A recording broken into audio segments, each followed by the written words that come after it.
Doctor Subhash Chandrabose, ഏതായാലും നമ്മൾ പെട്ടു.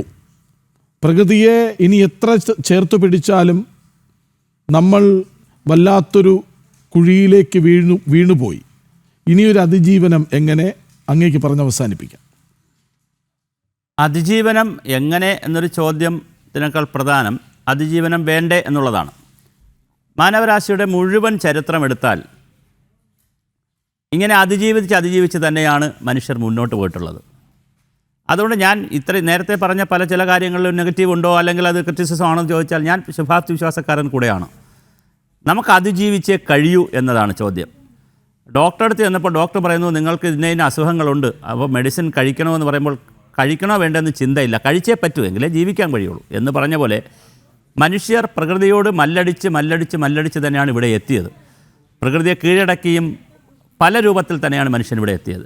പക്ഷേ മനുഷ്യൻ്റെ ഈ പ്രവർത്തികളുടെയൊക്കെ ഫലമായി കൂടി പ്രകൃതിയിലും ചില മാറ്റങ്ങൾ സജീവമായി വരുന്നു.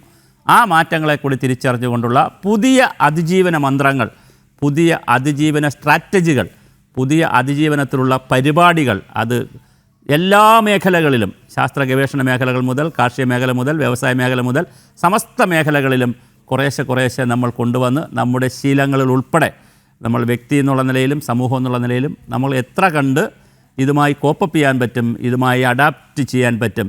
ലീവ് വിത്ത് നേച്ചർ എന്ന് പറയുന്ന കൺസെപ്റ്റ് പോലെ ലീവ് വിത്ത് ഫ്ലഡ്, ലീവ് വിത്ത് ഡിസാസ്റ്റേഴ്സ് എന്നുള്ളതാണ് പുതിയ കൺസെപ്റ്റ്.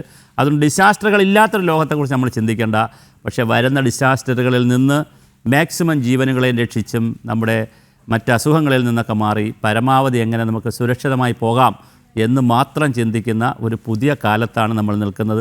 അപ്പോൾ leave with nature, leave with flood അല്ലെങ്കിൽ ലീവ് വിത്ത് ഡിസാസ്റ്റേഴ്സ് എന്നുള്ളതാണ് പുതിയ കൺസെപ്റ്റായി നമ്മൾ എടുക്കേണ്ടത്. ആ ഒരു കൺസെപ്റ്റിൽ നമുക്ക് കുറേ അധികം കാര്യങ്ങൾ ചെയ്യാനുണ്ടാകും. അങ്ങനെ ചെയ്യുന്നൊരു സമൂഹമായി നമ്മൾ മാറട്ടെ എന്ന് നമുക്ക് ഈ കൺസെപ്റ്റിലേക്ക് നമ്മൾ ഇനി വല്ലാതെ മാറേണ്ടിയിരിക്കുന്നു.